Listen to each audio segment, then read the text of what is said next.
છેલ્લા 13 વર્ષનો રેકોર્ડ તૂટી ગયો છે, ત્યારે અનેક ડેમ ઓવરફ્લો થયા। પ્રાપ્ત માહિતી અનુસાર રાજસ્થાનમાં વરસાદનો 13 વર્ષનો રેકોર્ડ તૂટી ગયો છે। આ ચોમાસાની સિઝનમાં 1 જૂનથી 5 સપ્ટેમ્બર સુધી સરેરાશ 607.5 મીમી વરસાદ નોંધાયો છે, જ્યારે સમગ્ર સિઝનમાં 435.6 મીમી વરસાદ નોંધાયો છે। 2011થી 2023 સુધી ક્યારેય 600 મીમી વરસાદ નોંધાયો નથી।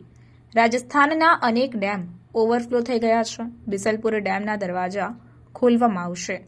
2004થી બિસલપુર ડેમના દરવાજા ફક્ત 6 વખત 2004, 2006, 2014, 2016, 2019 અને 2020માં ખોલવામાં આવ્યા છે અને મધ્યપ્રદેશમાં 1 જૂનથી 5 સપ્ટેમ્બર સુધીમાં 904.9 મીમી વરસાદ નોંધાયો છે। આ વાર્ષિક ચોમાસાની સરેરાશ કરતાં 10% વધુ છે।